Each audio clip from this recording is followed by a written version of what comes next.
4 ವರ್ಷಗಳ ಹಿಂದೆ ಶುರುವಾಗಿದ್ದ ಇವರಿಬ್ಬರ ಪ್ರೀತಿ ಪಯಣ ಮುರಿದು ಬಿದ್ದಿದೆ. ಡಿವೋರ್ಸ್ ಸುದ್ದಿ ಬಗ್ಗೆ ಖುದ್ದಾಗಿ ಪ್ರತಿಕ್ರಿಯೆ ನೀಡಿದ ಚಂದನ್ ಹಾಗೂ ನಿವೇದಿತಾ ಕಾನೂನುಬದ್ಧವಾಗಿ ಪರಸ್ಪರ ಒಪ್ಪಿಗೆಯಿಂದ ಕೊನೆಗೊಳಿಸುತ್ತಿದ್ದಾರೆ ಇವರ ದಾಂಪತ್ಯ ಜೀವನ. ಇಂದು ಮಧ್ಯಾಹ್ನ ಅಭಿಮಾನಿಗಳಿಗೆ ಶಾಕಿಂಗ್ ನ್ಯೂಸ್ ಒಂದು ಕಾದಿತ್ತು. ಬಿಗ್ ಬಾಸ್ ಮೂಲಕ ಖ್ಯಾತಿ ಪಡೆದುಕೊಂಡಿದ್ದ ನಿವೇದಿತಾ ಗೌಡ ಹಾಗೂ ಚಂದನ್ ಶೆಟ್ಟಿ ದಾಂಪತ್ಯದಲ್ಲಿ ಬಿರುಕು ಮೂಡಿದೆ. ಕೋರ್ಟ್ ಮೆಟ್ಟಿಲಿನಲ್ಲಿ 4 ವರ್ಷ ದಾಂಪತ್ಯ ಜೀವನ ಮುರಿದು ಬಿದ್ದಿದೆ. 4 ವರ್ಷಗಳ ಹಿಂದೆ ಶುರುವಾಗಿದ್ದ ಇವರಿಬ್ಬರ ಪ್ರೀತಿ ಪಯಣ ಈಗ ಮುರಿದು ಬಿದ್ದಿದೆ. ಅಷ್ಟು ಸ್ಟ್ರಾಂಗ್ ಆಗಿದ್ದ ಚಂದನ್ ನಿವೇದಿತಾ ಬಾಂಡ್ ಮುರಿದು ಬಿದ್ದಿದ್ದೇಕೆ? ಕೋರ್ಟ್ನಲ್ಲಿ ಆಗಿದ್ದೇನು?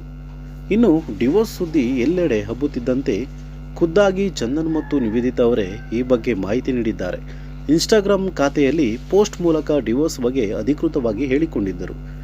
ಈ ದಿನ ಚಂದನ್ ಶೆಟ್ಟಿ ಮತ್ತು ನಾನು ನಮ್ಮ ದಾಂಪತ್ಯ ಜೀವನವನ್ನು ಕಾನೂನುಬದ್ಧವಾಗಿ ಪರಸ್ಪರ ಒಪ್ಪಿಗೆಯಿಂದ ಕೊನೆಗೊಳಿಸುತ್ತಿದ್ದೇವೆ. ನಮ್ಮ ನಿರ್ಧಾರವನ್ನು ಮತ್ತು ನಮ್ಮ ಜೀವನ ಖಾಸಗಿತನವನ್ನು ಗೌರವಿಸಲು ಕೋರುತ್ತೇವೆ. ಪ್ರತಿ ಸಂದರ್ಭದಲ್ಲೂ ನಮ್ಮೊಂದಿಗೆ ನಿಂತ ಮಾಧ್ಯಮ ಮಿತ್ರರು, ನಮ್ಮ ಸ್ನೇಹಿತರು ಮತ್ತು ಅಭಿಮಾನಿಗಳಿಂದ ನಾವು ಎಂದಿನಂತೆ ಬೆಂಬಲವನ್ನು ಕೋರುತ್ತೇವೆ. ನಾವು ನಮ್ಮ ಪ್ರತ್ಯೇಕ ಮಾರ್ಗ ಅನುಸರಿಸಿದರೂ ಪರಸ್ಪರ ಒಬ್ಬರನ್ನು ಗೌರವಿಸುತ್ತೇವೆ. ಸೂಕ್ಷ್ಮ ಪರಿಗಣನೆಗಾಗಿ ಎಲ್ರಿಗೂ ಧನ್ಯವಾದಗಳು ಮತ್ತು ಚಂದನ್ ಮತ್ತು ನಿವೇದಿತಾ ಗೌಡ ತಿಳಿಸಿದ್ದಾರೆ.